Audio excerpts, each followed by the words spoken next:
Hey everybody, welcome to the Other Side of Addiction podcast. I'm your host, Al Richards, and I have no co-host today.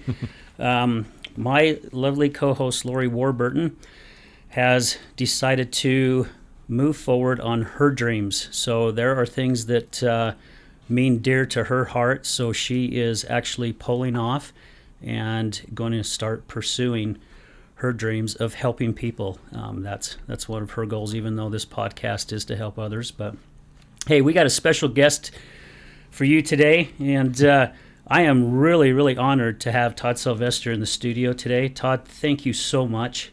Absolutely. Thanks for having me, Al. I'm excited to be on today. Yeah. It's been a while because we tried a couple months ago, but we had something happen in the schedule, and we finally got you in. Yeah, we're here, finally. Yeah, that's great. Awesome. So for those of you that don't know who Todd Sylvester is, because I'm sure he's pretty well known here in Utah because he grew up here, but I'll just give you a little tidbit about Todd.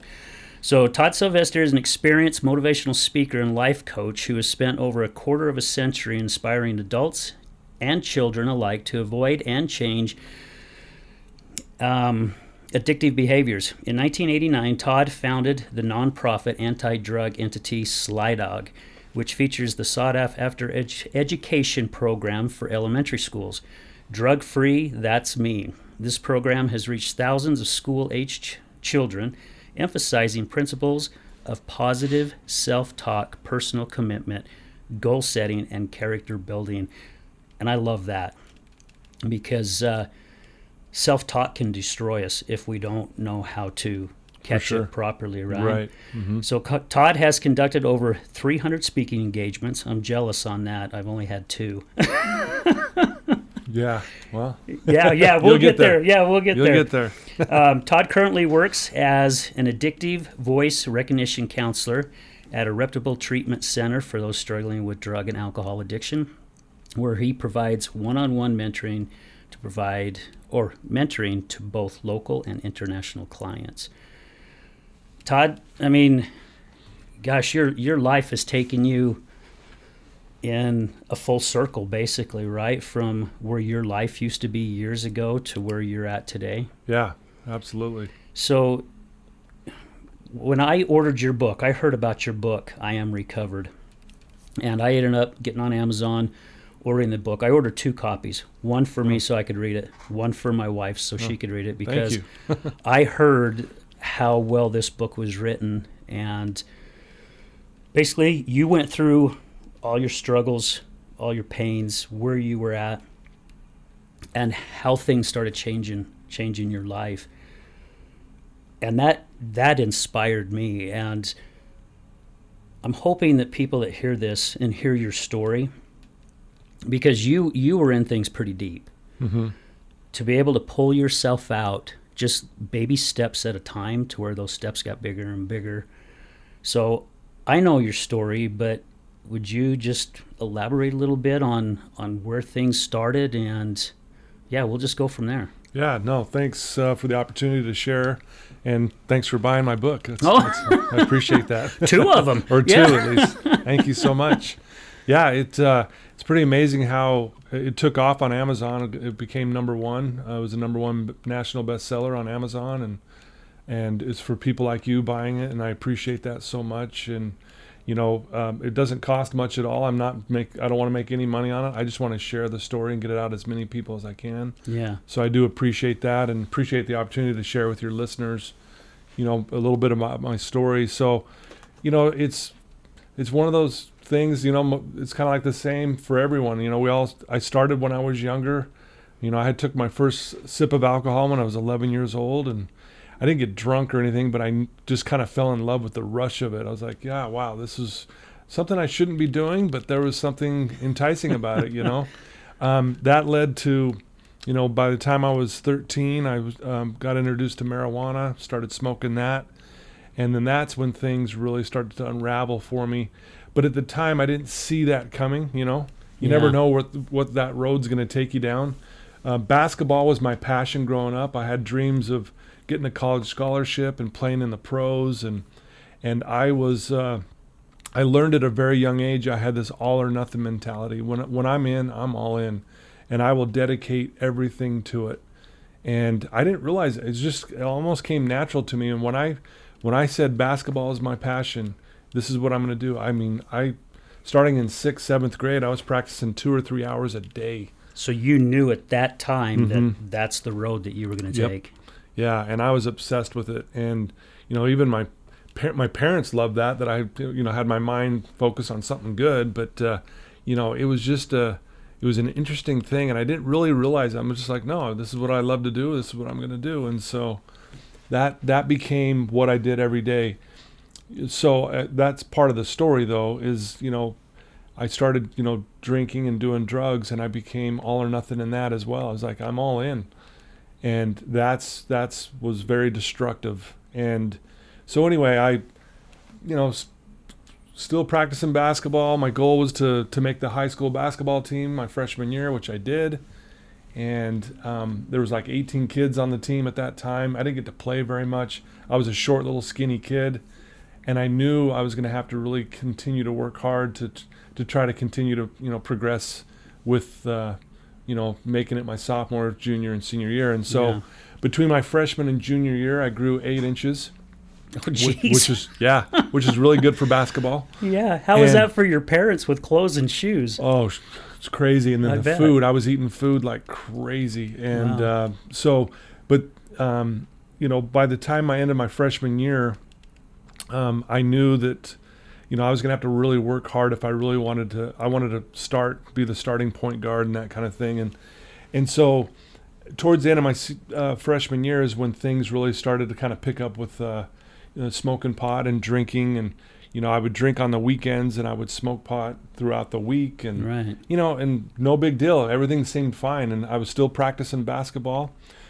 Sophomore year, I made the starting point guard. Which was great, and we ended up taking first in state. I led the team in every category. My junior year, we took second in state. I led the team in every category again. Senior year, I was voted, team captain with 2 other guys, and we took first in state again. Wow. And things were, on that level, looked like things were going well until my senior year is when things really started to change. And I noticed this voice in my head. We all have it on some level, and I had it younger, but for some reason my senior year, it got worse. It was this voice in my head that was telling me I was pathetic, I was no good. I only could fit in if I was drinking or doing drugs, and I was really depressed. And I didn't, had a kind of an up and down season with basketball.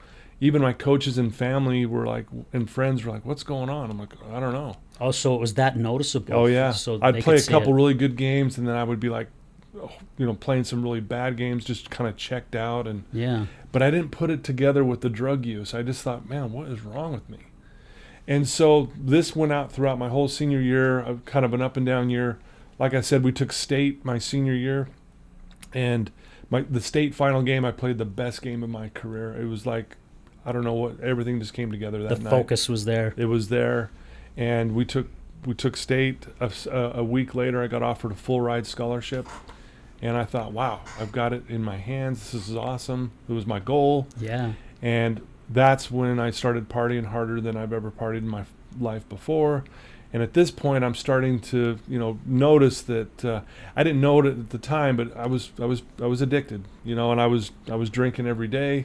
I was smoking every day. I was doing other things as well. It led to everything under the sun, Now, I remember reading in your book that when you started going to the parties, I mean, basically you were like the man, right? Like people were going to you going, man, you really got wasted and you were doing this and you were doing that. And that kind of made you feel like you were on top of the mountain again, right? Because you were the center of attention. Yeah.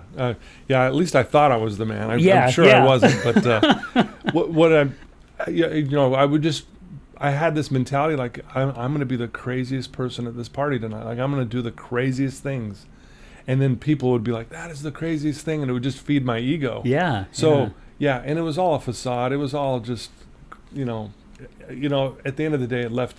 I was still empty, and it was all, it wasn't real, if that makes sense. Yeah. But it was just like this false validation, this false security, thinking, oh no, everything's great, I'm great, everyone thinks I'm crazy and great at the same time.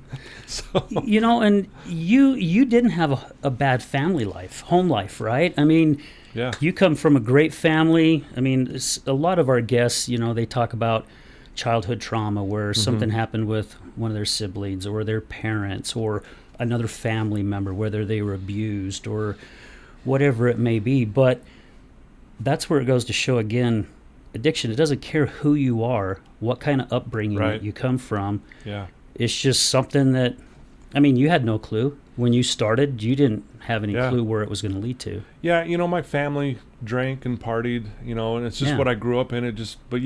My parents loved me. They were good parents. They did the best they could with what they knew at the time. Of course, yeah. They look back and go, man, we should have never let you drink and that kind of thing. But yeah, overall, it was an awesome upbringing. And really, when I look back on it, I was just poisoning myself with my own limiting beliefs and, negative self-talk. That's where the problem lied. And it wasn't my parents' fault. It was just what kids go through, and some kids go through it worse than others. And, and it just, like I said, that all or nothing mentality. And I'm drinking and doing drugs, and I'm all in. This is like, I thought, I'm going to do this the rest of my life. This is amazing at the time. This is great. This is great. But little did I know the destructive path that was going to take me down. Wow. Now you ended up getting the college scholarship. Yeah. Going on to that. And even at that time when you were in college playing, you started having those ups and downs, and you started taking your partying to a next level. Is that correct? Absolutely. So the story goes, I had the scholarship. I started practicing with the team after high school graduation I started practicing with the team I had the scholarship with, and about 2 weeks into it, the coach pulls me into the office because, again, I'm a mess at this point. I really am. I'm mentally, spiritually, physically. I'm drained. I'm not doing what I should, and I'm not playing well at all. And the coach pulls me into his office, and he just says, what's going on? And I'm like, man, I know I'm not playing well. I need to do better. And I knew I was in trouble when he said that question. I thought, man, here we go. And he just said, because I hate to do this, but I'm taking away your scholarship. There's kids that are walking on that want this more than you. And he even said, he goes, I don't know what's going on with you, but I'm sorry, I'm going to have to take away your scholarship. And man, I was devastated. I was crushed. My first thought was, how am I going to tell my dad? And then how am I going to tell my friends? I've been bragging to everybody. I got a scholarship, and I became this, angry, drunk, suicidal. In my head, I'm thinking, I'd rather just be dead if I can't play basketball. And so, it was a very devastating blow at that moment. Holy cow. Yeah. So how did you end up getting yourself back? Because I still know that you still played college ball. So, no, right? I did not. Oh, you did not? Okay. No, okay. That was so, if we really want to get into it, I ended up also getting I got a scholarship, a red shirt scholarship at Dixie College. Okay. That following fall. I walked on, but I earned a scholarship, and it's kind of a long story, but I ended up getting offered another full ride 2 year at Dixie College, but this coach wanted me to go on a mission. I don't mention this very often, and I'm not religious. I don't go to church, and I basically told him to stick it. Yeah. Well, that's how we think back in those days, right? And so, in our age, yeah. So yeah, but again, I wasn't a member of this guy's religion or whatever. I'm like, man, I'm not going on a mission just so I can get a 2 year ride scholarship. Anyway, so that's kind of another part of the story, but yeah, I never ended up playing in college. Oh. Yeah. Okay. For some reason, I was thinking I read that in the book, but yeah, those were my hopes and dreams. I had it in my hands. It was right there, and then because of my addiction and just being messed up with my own belief system and depression and anxiety and all that stuff, it went away because of my actions. Wow. Yeah. Now I do remember in the book saying that you being so angry, you're partying just. Yeah. It was like that ended up being your life, right? Yeah. Basketball was kind of out, and it's I'm going to party my butt off because Yeah, very depressed and sad, and alcohol, as you know, is it's like a truth serum. Whatever you're really feeling, it brings it out when you're drinking. And I would be angry. I would punch holes in the wall. I'd throw chairs through windows, and I just went down this self-destruction course. And there was a part of me I just wanted to be dead, and it just got worse and worse. And so there came a point where I planned my suicide. I had tried out at several other colleges and universities because, again, I wanted to play so bad, got cut from every one of them. And when that happened, I just decided I'm going to end my life, and planned it all out. And, and I don't know if we want to get into that, but, I had something miraculous happen to me that, allows me to be sitting here with you today. Well, and if you're okay with it, I think we should. And the reason why is, when you were first going through your stuff, you wasn't a spiritual person or religious person, and I grew up in an LDS family. And even the way that I looked at life, and I know my wife doesn't like me talking about this, but when she was really in the depth of her addiction, like one of my buddies brought up in one of the shows, I was addicted to her addiction, and it took me down that same rabbit hole to where I thought about taking my life 2 years ago this past June. And it's amazing how one little thing happened that changed that whole outlook, and really has put me in this chair today because of that. And it was just because of a phone call, the screenshot on my phone of my 2 daughters and my 3 grandkids, thinking, why am I thinking this? This is crazy, because I'm looking at taking time away that these people have with me. Yeah. And it really shouldn't be my decision. That's the guy upstairs. That's his decision. So if you're okay, let's touch base on that, because I know we've had other guests, and I know there are listeners out there who've heard this, because I get text messages and that, but there's people thinking the same stuff. And they don't need to go that road. Right. Right? Yeah. Yeah, my identity was basketball. If you asked me back then, who are you? I'm a basketball player. Yeah. Knowing now, I wasn't a basketball player. It's just something I did. It's not who I was, but I didn't realize that back then. So when your identity gets taken from you, what's the point now? What's the point of moving forward? And that's why when we lean on anything that can be snatched away in an instant, we will fall and be bruised. And I was leaning on basketball for my happiness and my identity and my, everything. And then all of a sudden now that's gone. And it was just like, what's the point on living? And so I'll never forget, it was a Thursday. I'm got this negative voice in my head telling me all this, you're pathetic. Who practices 2 or 3 hours every day since 6th grade and loses his scholar? Who does that? Right. And I was just like, I am the biggest loser. And that voice got so incessant. I just thought, you know what? I'm done. I'm going to take my life. And so that was a Thursday. Friday, so I was attempting to go to school down at Utah Valley Community College at the time. It's no longer that anymore. It's the university. But and then I'd come up to Salt Lake on the weekends and work as bartender. And so Friday comes, and I thought, you know what, I'm going to go home, take my life. And for whatever reason, as I'm hitting the freeway, going down University Avenue, Utah Valley Community College is right there at the freeway entrance. Yeah. I thought, well, you know what? Before I'm going to go pull into the lunchroom, and that's where me and my friends would always just go hang out at this, we'd sit at the same table. And I just thought, maybe it's kind of like my last goodbye to my friends, and I'm going to go sit at this table. And I don't know what I was going to do, but I just walk in there and I sit down, and there's all my friends there at the table. I'm not saying anything. I'm just sitting there in my head thinking about what I'm going to go do. And I overhear these 2 girls sitting right next to us talking about fasting and prayer. I'm not religious. I'm not, and this isn't about religion, but I just overheard fasting and prayer, and I was like, what is that? And these 2 girls, for whatever reason, would sit at our table. There were these good church-going girls that were And they would sit, all my friends, we're partiers, and I'm like, they would just always come sit with us. And, and I used to give them the hardest time. I'm like, why, and I would rip on their religion. I would just do all this stuff. Anyway, just to set the stage, these girls just were trying to befriend us, and they were positive, they were nice and kind. And anyway, so this particular day I overhear them talking about fasting and prayer. And for some reason, the word fasting just nailed me. I just thought, what is that? And I didn't dare say anything. So when those two girls got up to leave, I thought, you know what? I stood up and I followed them for a minute. And I was just like, do I dare ask them? And then I just tap them on the shoulder. They turn around and I said, hey, were you guys just talking about fasting and prayer? They're like, yeah, why do you want to know?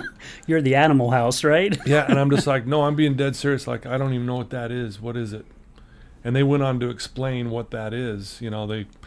They start with a prayer. They go the whole day without food and water. They end with a prayer. And as they're telling me this, I'm like, what is the point of this? This sounds ridiculous.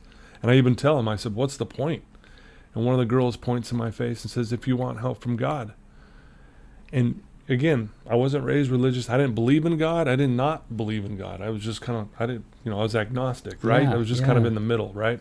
And so I just told him thanks. I walked away. And as I walked away, I thought, you know what, I'm going to give this a try. What do I, deep down, I just was looking for an answer, but I didn't think that there was an answer.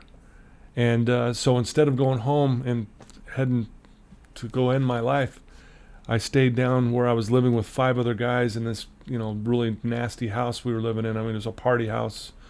We didn't clean it. I want to point this out because this is interesting. The house was just trash. We trashed it. We punched holes in the wall, like I said. We broken glass. People would pee in the corners. It was bad. There was mold in the bathrooms, and it was bad. Yeah. And I point this out because this house was an outward manifestation of my inner world.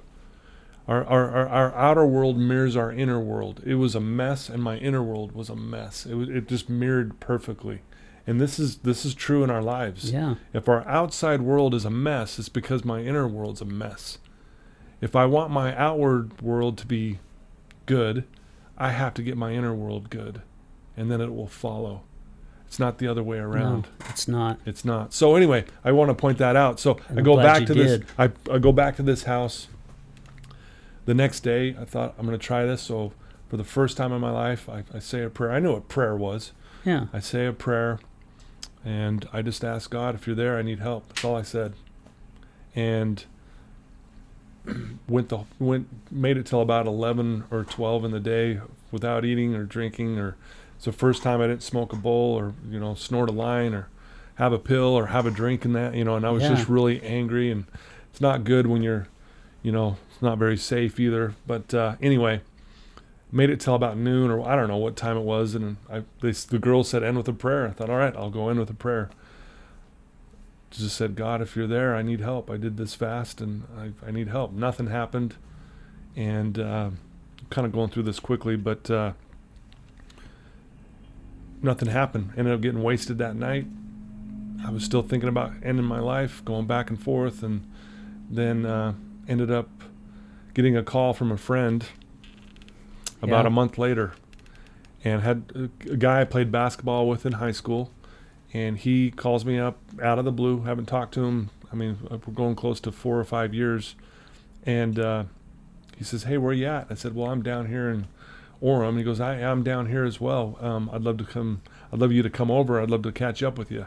So I go over to his place, and I'm kind of like, wow, this is weird. I haven't talked to him forever, but I go over to his apartment. We sit down, we have a conversation. And he starts saying all these good things about me. Like, Todd, you're such a good person. You're going to do all these great things in your life. And I'm sitting there going, what is he talking about? You don't even know me anymore, right? Yeah, you have no clue how bad my life is. Wow. And I'm not kidding you. And then he started saying, you're going to help kids. You're going to help so many kids. And I'm going, what is this dude talking about? And I finally stopped him. I said, hey, I don't know why you're saying this, but my life is a mess. And I don't know why you're saying this. I was really uncomfortable. And I could tell he was nervous, and he just kind of takes this deep breath and said, Todd, the Lord came to me last night and says, we need you on our side today. And when he said that, you know how your mind can rewind back to moments quickly? Yeah. It was like it went back to when I was actually in this little teeny closet asking God for help during this fast. Yeah. And I tell him, I go, hey, I asked for help about a month ago. And he goes, this is your help. And I was just like, whoa. And that opened the door to a lot of good things, but also a big struggle for the next, year and a half. And anyway, so this happened. We were sitting there. I'm going, what is going on here? And really, I got an answer from God. Yeah. Even though it was 3 or 4 weeks later. Yeah, right? It was about a month later, I think. Yeah.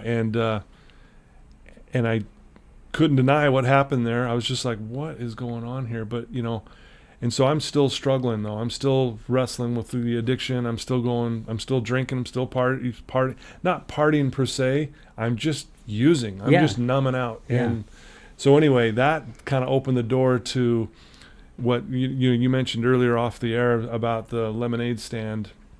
And this is when things. So I need to say, I started working with the mentor, and who became this guy. His name's Rich, and this guy took me under his wings, and it was amazing. This guy helped me in so many ways, but I'm still struggling. I'm still wrestling with this addiction, and I'm still working as a bartender, which is not a good idea when you're trying to stop drinking. Yeah. No kidding. It's right there all the time. We would just throw them back. Anyway, not a good idea. And as a bartender, I would also make all the drinks for the other waiters and waitresses for their customers. So not only, and if you sat at the bar, I made your drinks there, and I'd get a lot of tips, and I'd get a lot of change, and I'd keep this change in the cup holders in my car. I had quarters, nickels, and dimes. I'd just throw it. Probably handfuls, huh? Yeah, handfuls. And I would just, over time, I'd fill up the cup holders in my car, and I'm really struggling. I'm really going through a hard time, and it was a Saturday. Today's Saturday, beautiful day like it is today, and I'm driving out of my neighborhood, and I see this little girl out of the corner of my eye selling lemonade. No big deal. I drive right on past. I had no intentions of doing that. And then I have this impression come over me. Hey, turn around and give her all the money in your car. I had like $40 worth of quarters, nickels, and dimes. And I thought, wow, that would be amazing. And I didn't know it then, but the Greeks have this way of tracking time. They call it chronos, and then there's another way they track it, kairos. Chronos is chronological time, minutes, hours, weeks, months, years. Kairos is a transformational moment in time.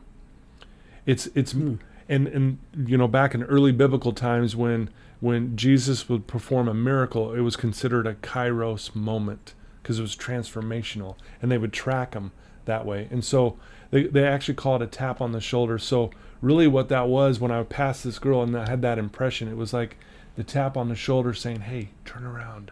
This is going to change your life. I didn't know it at the time though, but I did have this impression. Yeah, I'm going to turn around. Yeah. So I turn around, I pull up, there's this cute little 4th grade girl just sitting there, and I'm like, how much for a cup? She said 25 cents. And I'm like, all right, I'll take one. So she pours it, hands it to me. I set it on my dashboard, right? And then I tell this little girl, okay, cup your hands like this, right?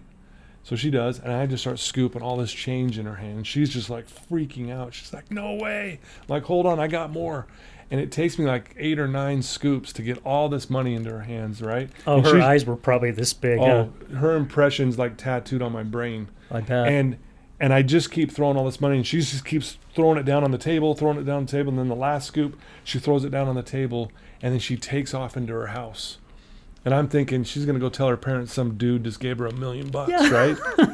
And so as I pull away, I start to cry like I've never cried before in my life, Al. Have you ever cried so hard you feel like you're cleansing your soul? Yeah. This was a soul cleansing cry. I have to pull my car over. I throw it in park. I put my face in my hands, and I just sob. Because for the first time in my life that I can remember, I actually made someone's day. And you know this with addiction.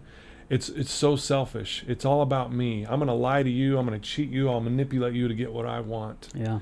And for the first time, I actually made someone's day. And this, as I'm crying, I'm sitting there thinking, I want to be clean. I loved who I was in that moment. I thought, this is possible. And I thought, man, I want to do something different with my life. This lit my soul on fire. And there's a beautiful quote by Ferdinand Foch. He says, the most powerful weapon on earth is the human soul on fire. I was on fire, man. And that all or nothing mentality kicks in. And I thought, if that girl's there next week, I'm going to give her all my money. So next week comes around. All the money is earned as a bartender, which is ironic. Sure enough, she's sitting there, and I pull up, and she recognizes me, and she's like, no way. Yeah. She's just like, there's the money guy, right? And I give her another $15 in quarters. I do this every Saturday for the next 2.5 months. Oh my gosh. And every time I pull up, she's just like, are you kidding me? Here's the money guy. I just got to make 1 cup of lemonade and I'm set. Yeah. I think she got to the point where she'd just set up, wait for me to come, then she was done for the day. Yeah. But I would give her $30 in quarters, $20 in quarters. And every time I would pull away, Al, I would just cry my eyes out. And I just was like, I want to be clean. I loved who I was. I wanted to make a difference in the world. It was just... It was greater than any high I had ever experienced in my life. That's what I was going to ask you. I was going to ask you, so you had some phenomenal basketball games. Mm-hmm. I mean, ones where you were so focused on top of it. Yeah. That feeling, because I know whenever I've played sports and I had like one of my best games ever, man, you walk away and you're just like, man, this was incredible. That feeling, that rush, and it stays with you for a period of time. For sure, yeah. What was the difference?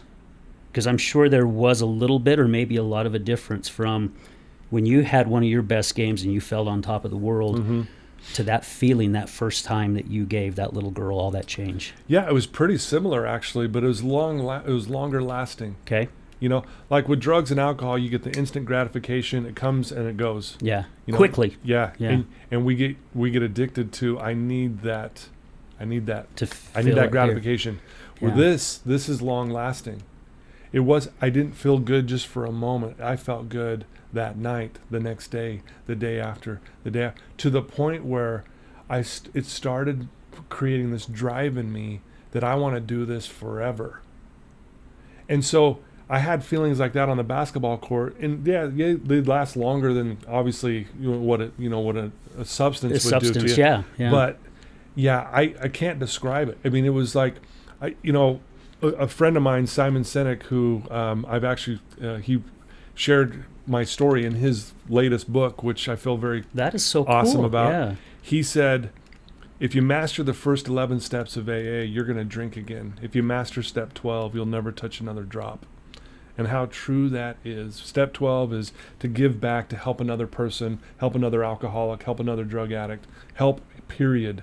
Give it back. And that's what I learned. I learned one of the most powerful principles on the planet is if you want to be, give it away. Fill in the blank. If you want to be inspiring, go inspire someone and you've got it. You give to get. And here's the most amazing thing that I learned, Al, is I gave my money, ironically as a bartender, that I earned as a bartender, to this girl at the lemonade stand. So I'm giving her this, and what I got back was my life. I didn't see it at the time. Right. But that's what happened. And so there's more to that. I want to get to that, but I don't know where we're at in this. Let's take a really quick break, and definitely let's come back to that. I mean, because as you can see, I got goose pimples already because I know where it goes, and even though I have read it and I have heard your story, it still inspires me Thank you. And I even told you that before we come on. I even get teary-eyed because it inspired me so much that I think of that quite often just in my everyday life. And it's been a while since I read your book. I mean, I've got dog-eared and highlights all over inside that book. But so let's take a quick little break. Sure. We'll be right back. So everybody stay with us so you can hear this next section of Todd's story, because I tell you what, It is very inspiring, and like I said, it brought tear to my eyes even when I read it in the book. So you're hearing it live here with Todd. So I'm sure it's going to put tears in your eyes. So stay tuned. We'll be right back, guys. How do you start your morning? Start it with a cup of High Point coffee.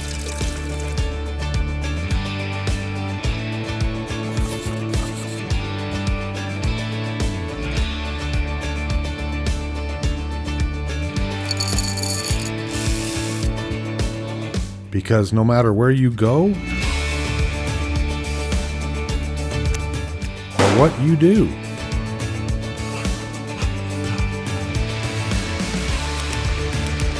it's always better with coffee. High Point coffee. What's your high point?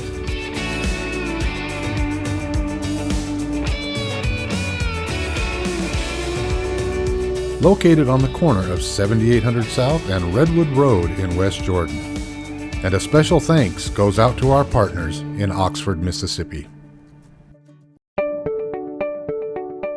This is Gregory, owner of Lift Up Concrete, proudly serving the Wasatch Front for the last 12 years, lifting sunken flatwork for both residential and commercial applications. Only fully trained professionals lifting concrete at your residence with the same quality of material and method used at every commercial job we ever do. Don't replace it, lift it. liftupconcrete.net, 801-792-4535. Contact us at liftupconcrete.net, or if you're looking for a complimentary quote, 801-792-4535. Again, 801-792-4535. Again, this is Gregory, Lift Up Concrete Lifting.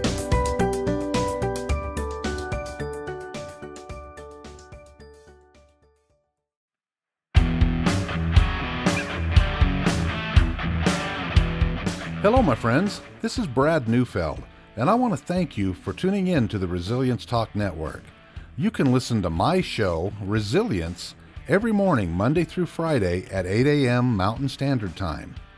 On my show, we will be discussing what it takes for you to overcome the day-to-day challenges that all of us face in life, as well as some of the devastating ones that may lead us to feelings of hopelessness and despair.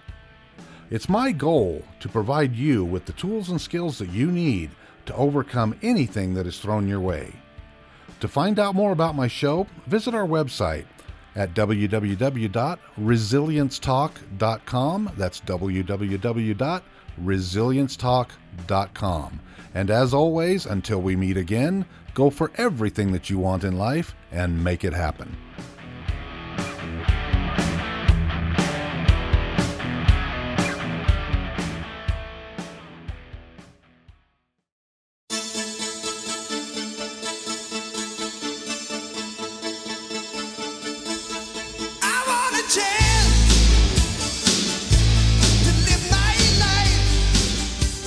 Hey everybody, welcome back to the other side of addiction, and I am here with our incredible guest speaker today, Todd Sylvester. Todd, again, thank you so much for being here. Absolutely. Really, really appreciate it. Thanks for having me. Absolutely, and I'm glad we finally had a chance to get this done. Yeah. So before we start, before Todd goes into the second part of this story, because you guys are definitely going to be inspired by this, I just want to take this time to thank our sponsors. So our sponsor, High Point Coffee in West Jordan off 7800 South and Redwood Road. Those guys are awesome, as I say at every show. Also like to thank Gregory Carlisle, the owner of Lift Up Concrete out of Kaysville, Utah. We also want to thank ServPro. ServPro is one of our newest sponsors, ServPro West Jordan, but we want to thank all ServPros from Ogden all the way down to St. George. So Todd, right before we went to break, shared the story of this little girl, you handing her handfuls of change. You did it for like about 2 months, 2.5 months. Life-changing inside. Yeah. You had your fasting. I mean, I did some fasting when this last section of my wife's alcoholism. I hadn't fasted since the age of 13. I had to call my buddy who used to be my wife's bishop before we even got married, but same thing, kind of told me how to properly do it. It's good that sometimes when we say prayers, or sometimes when we ask for something from the higher power or God, however you guys want to look at it, we don't listen. But it actually kind of slapped you in the face, right? A month later or whatever with your friend, and now this little girl. So since the fasting, after the fasting, all these things started happening to you. So take it a little bit further, what this little girl basically did to change your life. Yeah, well, so after, this amazing experience I had, giving her my money every week for 2.5 months, again, it was just one of those things, like, I couldn't wait. Like, I was like, I can't wait till next Saturday to just hand her a bunch of money. And just her expression, like I've said, it's tattooed on my brain. I'll never forget the joy that she was experiencing, and just, and it was amazing. And so after this 2.5 months, it's towards the end of the summer, and fall, school's starting, and all that stuff. And I decide I'm going to go to church for the first time. I just thought, you know what? I got to go check this out. I will see what it's all about, kind of thing. And I just thought, you know what? I'm still searching. I'm still trying to figure things out. I'm still struggling on some level, Right. honestly. Like, I'm still, that voice in my head, I'm still fighting that narrative. I'm still struggling with that. But so I go to church. I'm scared to death. I'm just like, I can't believe I'm going to church. And I go sit down in the very back corner next to the door so I can skid out of, as so quick no as one I can. sees you, No one right? sees me. Yeah. I'm just in the back corner, and I'm just kind of looking around in the congregation who's there. And I catch eyes with that little lemonade girl. She's on the other side, and she sees me, and she's sitting there with her mom, and she's like, "Mom, no, there's the guy." And she's like waving, and then the mom waves, and I'm just like, oh my gosh. And my heart's pounding even more, and I'm just like, whoa, and that's really kind of what kept me to stay for the entire sermon. And once it was over, they come walking over to me, and and again, my heart's pounding. bet. I'm just like, what? Sweaty palms and everything, probably. I'm just like, wow. And the mom comes up, and she's crying, and she gives me this big hug, and she's up in my ear, and she says, "Thank you so much, what you've done for my daughter." I'm like, "No, you have no idea. This has been for me." And she goes, "No, she's been saving for a trampoline. You put her over the top. She got it. She just thinks you're like the greatest ever." And I'm like, again, you don't have any idea what this has been for me, kind of thing. And she says, "Well, we have a favor to ask you." And I said, "What's that?" And she goes, "On Wednesday, there's a daddy-daughter date. Would you go as her date?" And I'm just like, and my first thought, well, what about her dad? And I asked her, well, what about her dad? I don't want to be like, Yeah. And she said, well, we were divorced when she was younger. He's not a part of her life at all anymore, and she would really love you to go. And little does she know, she's asking this drug addict, alcoholic, to take her for To her daughter, yeah. Yeah, she has no idea who I am. And which is kind of funny. That's another funny story, because she found out years later, the mom, she's just like, "Oh, I can't believe." If she probably would have known, it probably wouldn't have happened. Yeah, right? she would have probably like, "Yeah, kind of stay away from that dude. Hey, thanks for the help." Yeah, But, anyway, it's kind of funny. It is. Anyway, so I say yes. I'm like, "Yeah, sure, I'll take her." And as I walk away, I'm going, "Why did I say yes?" I was just like, anyway.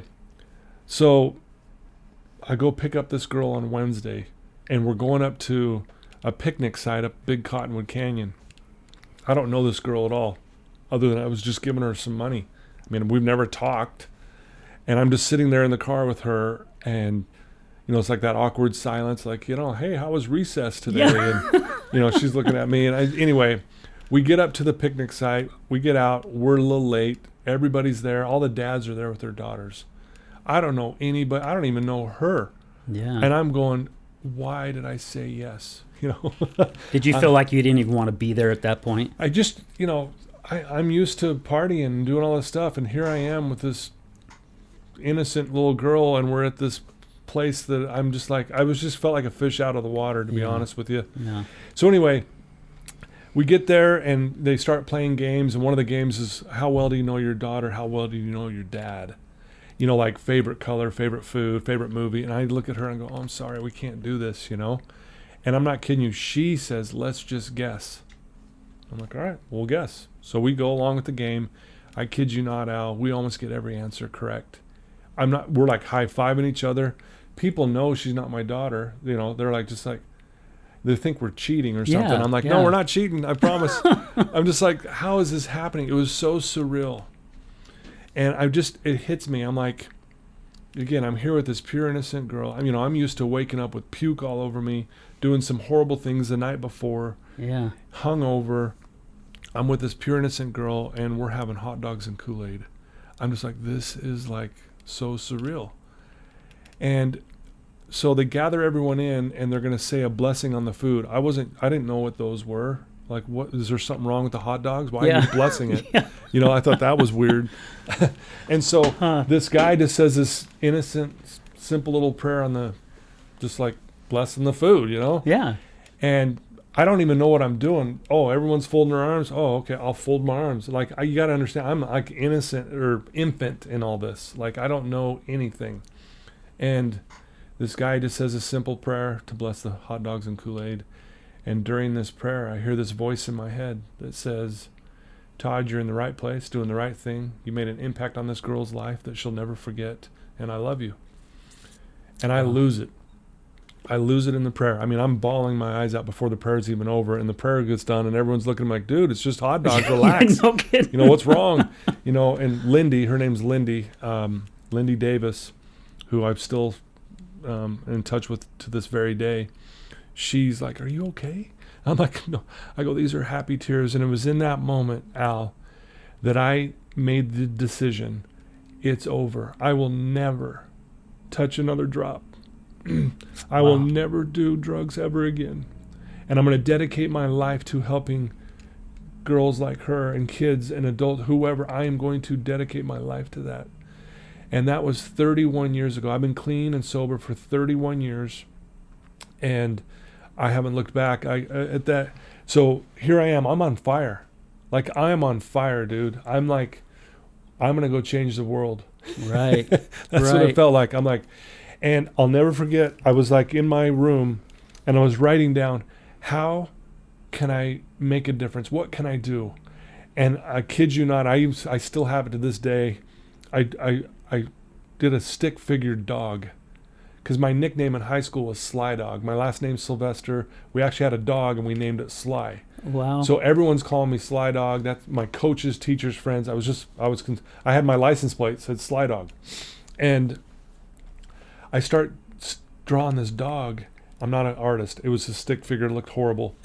But it hits me. I'm like, that's what I'm going to do. I'm going to create an animated cartoon character, and I'm going to take it around to every elementary school in the state of Utah and share my story, and I'm going to help these kids to never, ever touch drugs.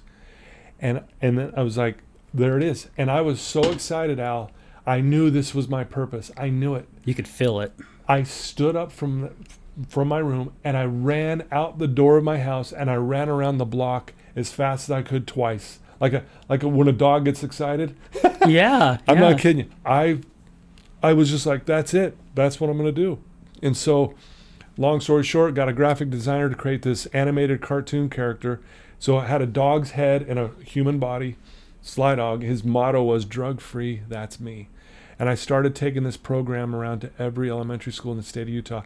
I spoke to over 250,000 kids over the next 5 years.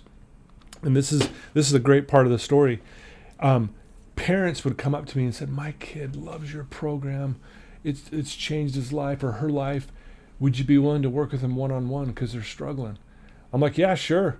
I had no clue what I'm doing. I'm like, yeah, I'll meet with them one-on-one. But I knew I had the passion to help people. And so that's how my life coaching and counseling started. And that was 31 years ago. I've done over 17,000 one-on-one sessions in my outside practice. Oh my gosh. Since then.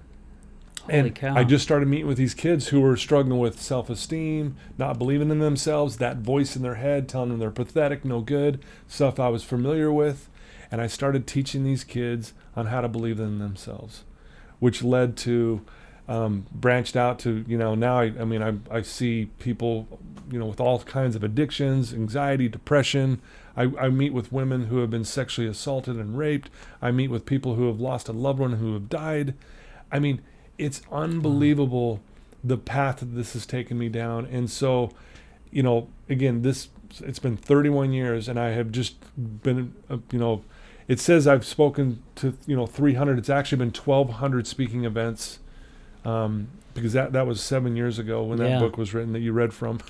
I should have brought an updated one. But anyway, the point is, I can't believe this, that I'm doing what I'm doing. I mean, I do my own podcast. We just hit 150,000 downloads. I just sit there and go, are you kidding me? And so it just opened up to my eyes and my world to all these amazing things. And it's true. If you go help someone and you make that your mission, you'll never touch another drop. I really do believe that. It doesn't mean there's not stuff I have to work on. There's a lot of stuff I have to work on. We all need to work on something. But I'm telling you, if there's someone out there, when someone's struggling, usually the last thing we want to do is go help someone because we turn inward. And I get it. I've been there. I don't want to help someone when I'm feeling down and depressed. But I'm telling you, that's where change happens. No pun intended. I'm giving away change. And I get my life back. That's what happened. I mean, had that not happened, I wouldn't be sitting here talking to you today. I mean, all these things, and my friend Rich, who was there to be the answer to my fast and prayer, and all these things were set in motion from that moment forward. And it's just amazing. And just listening to those two girls talking about fasting and prayer, these girls who weren't ashamed of what they believed in, and I just overheard them. And it's just amazing how life happens for us. And that's exactly right. I mean, my buddy JD, who's been on the show before, and he's been the co-host a couple times, he says there's two, how does he put it? There's two greatest things in your life: the day that you were born and the day that you find out why. It's a Mark Twain quote. Yeah.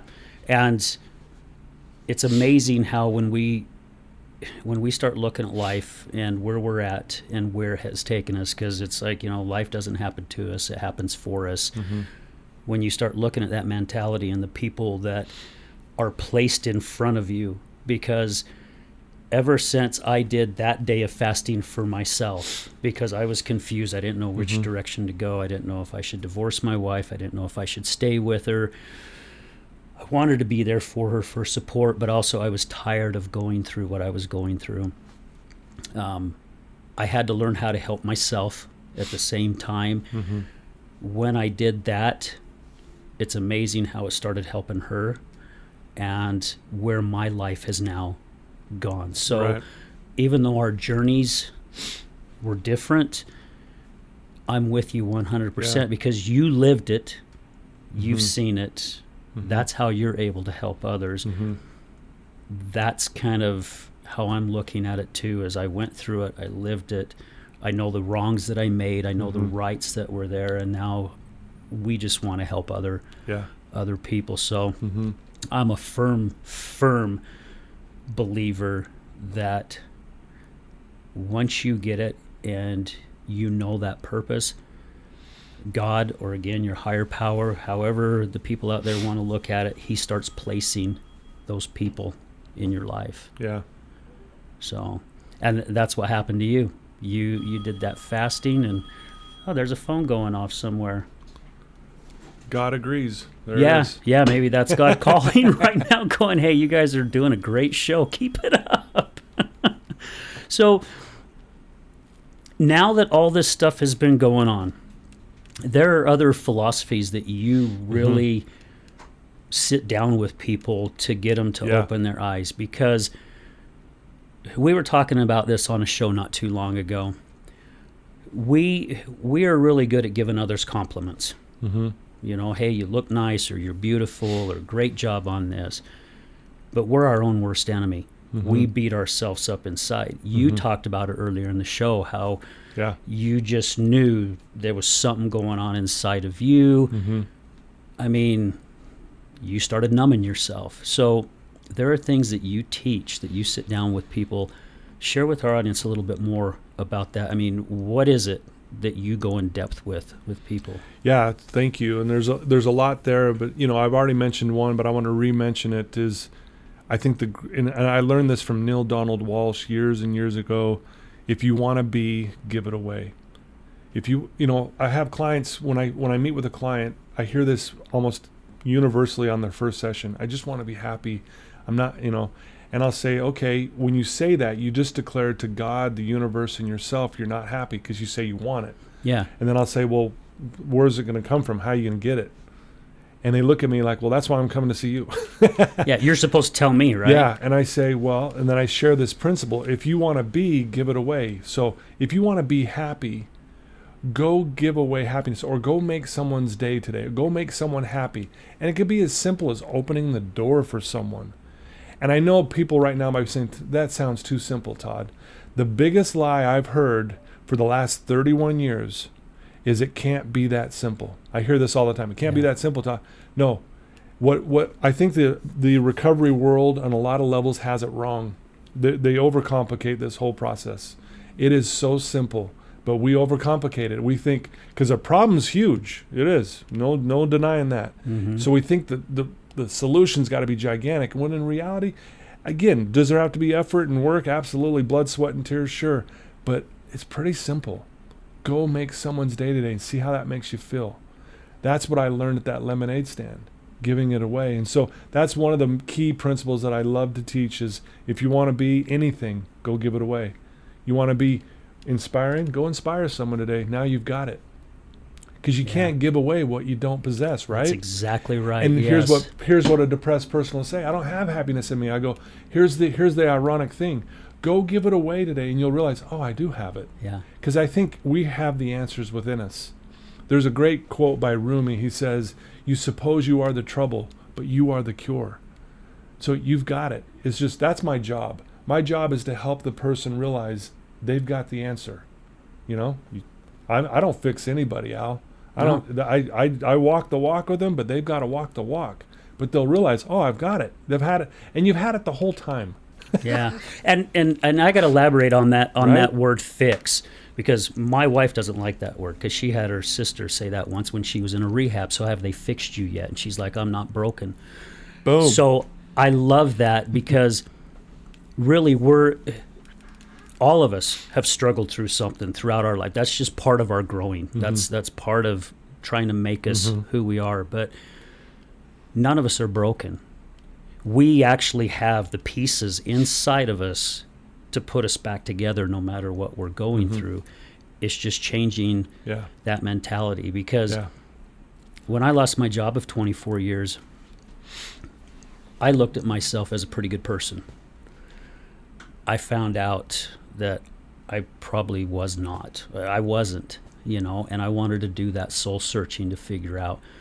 One of the things that helped me, and you just said it, is giving it away.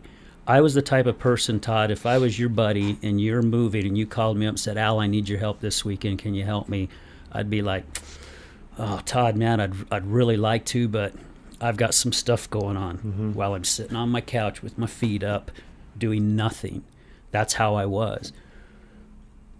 When I started going out and volunteering and started getting involved with a lot of different things, that started changing something inside of me. And you just said that it's the same thing. So you, in my eyes, you are 100% correct by giving it away. I mean, I seen how quickly that if I was at a store and somebody smiled at me and I said, oh my gosh, what a beautiful smile,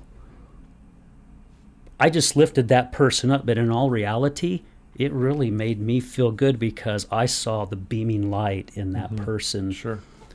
So I can see how that helps. But we're so blind inside because we're so caught up in the negative part of things.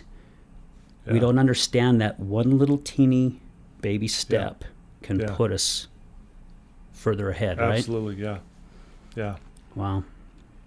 Is there any more that you want to share on this? I don't know Please. How much time we got. No, let's just go. I mean, unless you got to get out of here really soon. Good. But yeah, please do.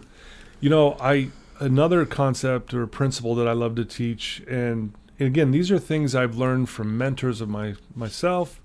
And again, I want to make it clear, it doesn't mean we don't need help. I mean, we all need help. Yes. I need help today even. We all do. But again, I don't think we give ourselves enough credit. We are tough. We are strong. We can go through a lot, and we can do a lot of amazing things. And so one of the things that I love to teach, it's, one of the most powerful forces in the human psyche is the story we tell ourselves about ourselves. That story, that narrative becomes our reality because belief dictates behavior. And so I had an experience that I'd like to share. I had an opportunity to speak at the Utah State Prison. Toastmasters reached out to me and asked me to come speak to the Utah State Prison. And I was like, wow, I'd love to. I've done several speaking events at the Salt Lake Youth Detention and Decker Lake. So I had some familiarity of talking to people who were locked up behind bars, but never the prison. And so I have to go through a background check. When I get to the prison, it's like what you think a prison would be. You got this big fence with the barbed wire. You got to go through 3 fences and 3 metal doors. And, I had to go through a metal detector. And when I get there, there was 3 guards, police officers, security guards. And they pulled me aside and they said, okay, they're just giving me the lowdown of what's going on. And they said, if something goes down in there, just make sure you're by one of us. And I was like, is there something going to go down? Oh, geez. Yeah. So I'm a little nervous, right? Yeah. And I spoke at Promontory, and there's this gymnasium there. It's a cinder block gymnasium, cinder block walls, gymnasium floor. It's small, but it's really loud in there. You can just if someone's walking on the floor, you can hear it. And so I walk in the back, and there's 120 inmates. And I have to walk all the way in front of them into the front because my seat's in the very front, right? And they're all just like eyeballing me. And they're probably thinking, who's this dude? Yeah. Who's this old guy parting his hair on the side? What's he going to tell us? Yeah.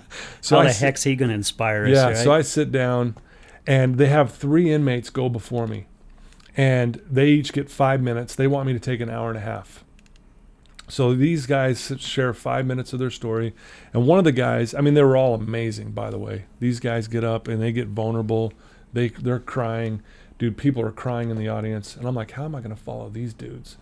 Anyway, one of the guys says, if you don't own your story, it owns you. And I walked up to him after. I said, I'm stealing that from you. I go, I love that. It's so true. We got to own our stories. Again, that's why we're here talking today. Yeah. And anyway, so I get up after these 3 guys who just set the tone, and it was amazing. You could feel, goodness, love, compassion, spirit, whatever you want to call it. It was amazing.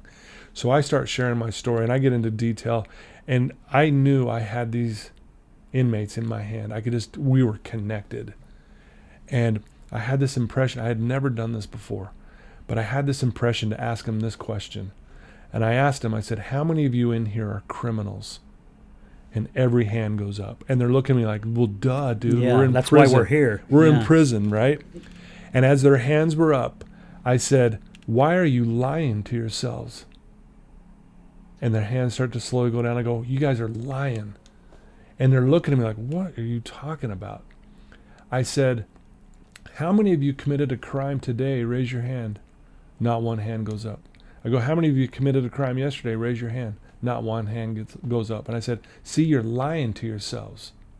And then I asked him these questions. I said, how many of you have told the truth today so far?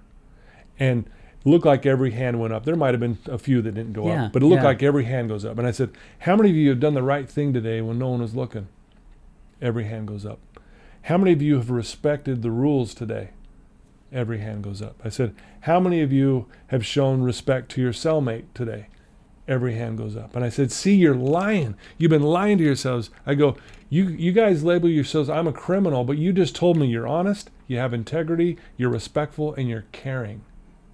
Yeah. And I kid you not, Al, had I not been there, I wouldn't have believed it myself. I get a 3-minute standing ovation. Oh my gosh. They stood up in this cinder block gymnasium, and it was deafening. I bet. And I just lose it. I didn't expect that. I didn't know what was going to happen. And I started to cry. There was one guy going like this, and I'm like, what? He goes, can I come give you a hug? The guy comes up, gives me this hug. sits back down. You know, the guards grab him. Oh, sit of course. Yeah. I didn't know I could say, come on up. Anyway, when they sit down, I said, what follows I am follows you. Yes. The most powerful force in the human psyche is the story we tell ourselves about ourselves. And we get to tell ourselves the story. What is it? They label themselves criminals. And if you talk to anyone out there, it's a revolving door. These criminals go in, leave, still criminal behavior, get caught, come back, and it just, right? When I was done, all 120 of them came up and shook my hand and hugged me and said, we have never heard that before. They have a therapist that's out there 24/7. She comes up to me, she's at the end of the line, she goes, I am never going to let these guys ever call themselves a criminal ever again. It was the most amazing thing. And I'll tell you, it was probably, I mean, I've done several speaking events. This is at the top of the list. I have the experience that was to help these people realize you're not criminals. You've done criminal behavior, but you're not a criminal. So you got to be careful how you label yourself. So one of the principles I teach is who are you and how do you label yourself? What is it? Is it good or bad? What's the narrative? What's the story? So it was amazing, Al. It was like, I would have loved to have still get been chills there. when I talk about it. It was amazing. And I like that you brought that up because I've shared a few times in a couple of my talks and on this podcast quite a few times. And I've had this talk with my wife. I am are two extremely powerful words. Mm-hmm. That's why when they say I am and you say your name, because you can do a little test with your fingers. You can say I am Al Richards or I am Frank Sinatra, and you can break that even yourself, you know. And I remember I've gone to a lot of AA meetings with my wife for support. And one thing, it took me a while to figure it out, but so many of them get up in these AA meetings and say, hi, my name is John Doe and I am an alcoholic. Mm-hmm. Even though they've been clean for 5 years, they're still labeling themselves as an alcoholic. And I had this talk with my wife that it's her call, but I would like not to hear her get up and say, hi, my name, or I am so-and-so, and I'm an alcoholic. Because that's putting that label on your forehead. And she doesn't do that anymore. She sees it. So, and I'm pretty sure you guys even teach that at Wasatch, right? Of not labeling yourselves. The way we approach it is whatever you're comfortable with. But yeah, Mm-hmm. I'm not a fan of that either. The truth is, you know, I had someone in my office the other day, you know, I asked them, are you a drug addict? And they go, oh yeah. And I'm like, well, did you use today? And they're like, no. Did you use yesterday? No. The day before? No. Day before? No. I said, you used to be one then. So who are you right now? You're clean. Yeah. You know, and again, it's no disrespect to the AA community. I get it, right, because yeah. we have to admit we have a problem. I totally believe that and understand that. But labels are cages, man. And if we continually say this is who I am, we become that. Exactly right. And so yeah, but if that works for someone, I support that. Everyone they're has comfortable what with, they're yeah. comfortable with. But yeah, so that's a powerful thing. And I'd like to share one more thing that I typically share with any client. I think it's the greatest truth we could ever embrace. And I learned this through my own experience, is that I used to believe something was wrong with me. I used to think I wasn't good enough. I used to believe I was different, so I can't connect. I used to believe my problems were so big that I can't change, since it's going to be impossible. And one of the greatest truths that anyone can embrace for themselves, I actually have it on my wall in my office. Jane Ann's read it. Yeah. It says, the most delightful surprise in life is to suddenly recognize there's nothing wrong with you.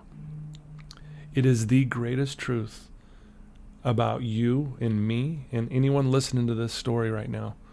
I promise you. And what's funny, when I'll have someone who just got out of jail or out of detox and they've blown up their lives and they're like a mess, I have them read that out loud on day one. I really think I'm the only coach, counselor, mindset coach, whatever you want to call me, in the country that starts the session with that, is that there's nothing wrong with you. And here's the responses. Some of them laugh, some of them cry, Some of them think I'm crazy. They're like, yeah, whatever, And I get why you think, but if we scrape away all the BS that you've been going through to your core, you weren't born broken or bad or wrong or whatever. We've learned this over time through our experiences, and some unfortunately are really horrific. But the truth is, there's nothing wrong with you. And when it is the most delightful surprise, I actually had a client the other day do a cartwheel out of my office. They were so excited. They literally like, this is unreal. I've never thought of this.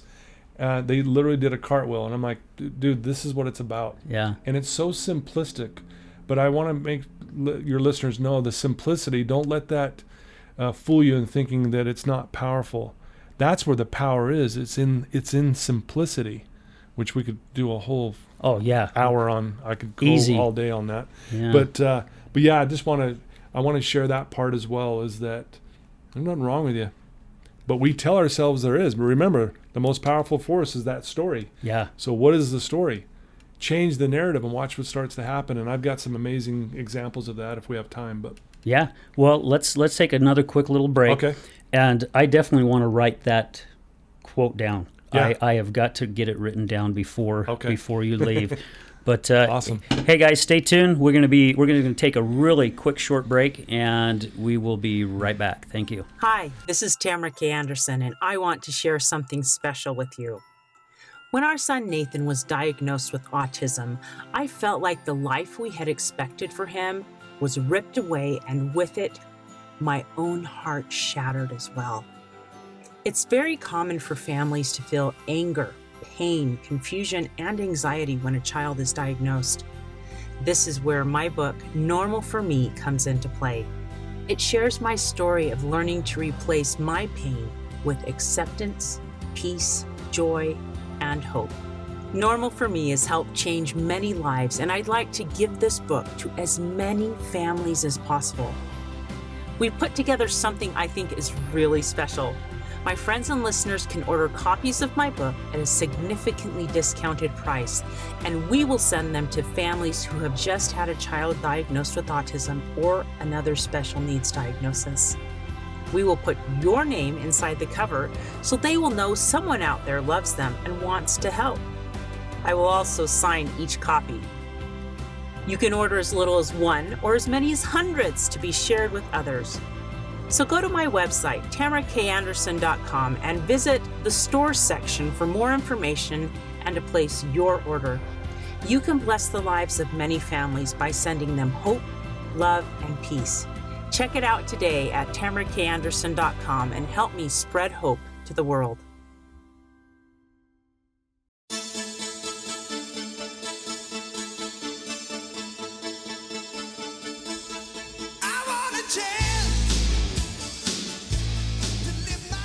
All right, everybody, welcome back to The Other Side of Addiction and our special guest, Todd Sylvester. Before we wrap this up and finish, I want to thank a couple more sponsors that have recently come in. I want to thank I Am Power Ninja Real Estate, my friend Troy. Thank you so much for your support and believing in what we were doing. I also want to say thank you to my friend TJ McClelland with Fitness Realty. Thank you for your love, your kindness, all of the support that we are getting from all our sponsors. And I want to make sure that I want to give a huge thank you to Resilience Talk Network and Brad Newfield for opening up his arms and allowing us to do this podcast in his studio. So Brad, thank you so much. Yeah, all of you are phenomenal. So we got to wrap this up here pretty quick. So Todd, there was something else that you wanted to share before we end the show. Yeah, if I could go back to my addiction 31 years ago, if I could go back to it and talk to it, if I could say something to it, I would say thank you. And I'd give it a big hug. And you want to know why? Because I'm sitting here talking to you today. Yeah, it's because it's led you where you're at right now, right? But if I knew that I would be sitting here today back then, it would have been all worth it. So it's led to this moment, actually. Yeah, there's all the moments before, but had I seen this very moment back then, I would be like, yeah, this is worth it. And I'm one of the lucky few to get out of it. I mean, people die, people overdose, people go to prison, I'm one of the lucky ones. I should be dead. We didn't get into all the gory details of what I went through, but I'm lucky to be alive. I'm lucky to be here. And so, if I really do believe life happens for us. Yes. And all of that happened for me. And at the time I didn't realize it, like I said. Steve Jobs has a beautiful quote. He says, "You can't connect the dots looking forward. You can only connect them looking backwards." And when I look back on my life, that led to this, to this, to this, to this, to this, to this very moment. And so I feel very blessed and fortunate to be sitting here sharing my story, to be on your wonderful podcast, and to know you and your awesome wife. And I'm grateful for this opportunity. And like I said, I pinch myself. I can't believe I'm where I'm at in my life. It never gets old. I can see how it wouldn't, because everything that I have gone through here, especially the last 12 years and really even the last 4, has led me to this point right here. And I'm very blessed and grateful. I like what you shared.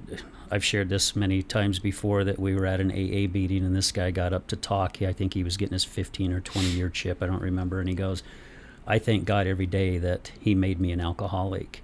And the first time I heard that, I leaned over to Jeanette and I'm like, that guy's freaking nuts. Why the heck would he thank God? But when he finished his story, I understood why he was thanking God for that. Yeah.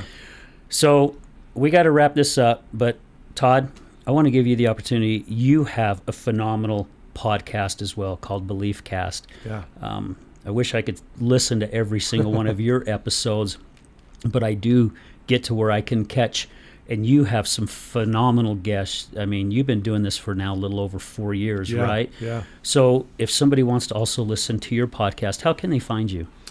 You can go to beliefcast.com, okay, and it'll pull up every episode there. I'm on all the major platforms, Apple Podcasts, Google Podcasts, you name it. You can look me up. It's everywhere. We just did our 204th episode. Wow. We've got 150,000 downloads. We're trending to be, by the end of the year, over 1 million downloads, and it's unreal.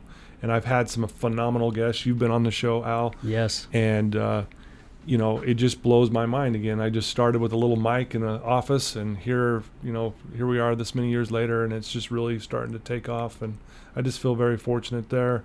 I have a website. It's toddinspires.com. You can check it out there, which also links up to the Belief Cast as well. And you can, links to my books and things like that. So, and if anyone has a question or wants to reach out, they can hit me up there. And if somebody is looking for help, and how can they even find Wasatch Recovery? I mean, I'm sure it's pretty simple. You can just Google them, right? Yeah, wasatchrecovery.com. I'm a counselor there. I've been there for almost 8 years.